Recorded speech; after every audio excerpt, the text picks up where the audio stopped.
দেখছেন বৃষ্টির জন্যে চারিপাশটা আরও যেন সুন্দর হয়ে উঠেছে, দারুণ লাগছে।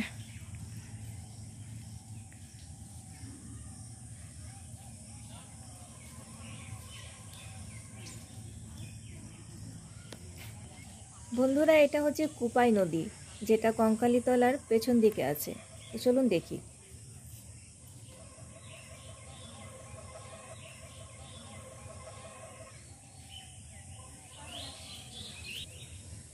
জাস্ট মায়ের মন্দিরের পেছন, এটা মন্দিরটা, আর মন্দিরের পেছন দিকটা আমি আছি। এটা হচ্ছে কুপাই নদী, এটা কুপাই নদী, এটা কুপাই নদী, আর এটা হচ্ছে শ্মশান।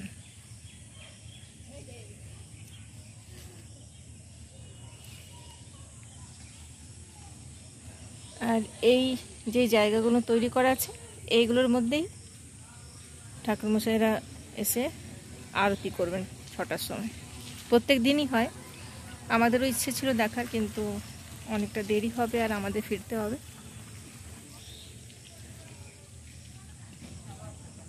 আর এটা একটা বিশাল গাছ, দেখুন দারুণ লাইটিং দিয়ে সাজানো আছে। রাতে যখন আরতিটা হয় তখন এই লাইটগুলো জ্বলে, মানে এই যেগুলো বাঁধা আছে।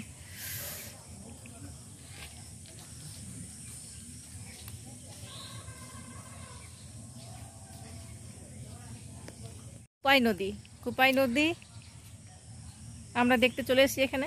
আর বৃষ্টি তো পড়েই যাচ্ছে, আর বৃষ্টি বলে নদীর জল এখন দেখুন দারুণ। আর কিছুক্ষণ পরে এখানে গঙ্গা আরতি যেরকম হয়, আপনি কাশী বিশ্বনাথে যেরকম দেখেছেন, বা এখন বিভিন্ন সব জায়গাতে হচ্ছে, কিছুক্ষণ মধ্যেই মানে 6টার মধ্যে নাকি এখানে প্রত্যেকদিন এই কুপাই নদীর আরতি দেখতে সবাই আসে। তো বৃষ্টি পড়ছে, এখন ব্যবস্থা চলছে, ঠাকুরমশাই যা বললেন সেটাই আমি আপনাদেরকে জানাচ্ছি। তো এই হচ্ছে কুপাই নদী। চলুন একটু ঘুরে দেখিয়ে আর আপনাদেরকেও দেখাই।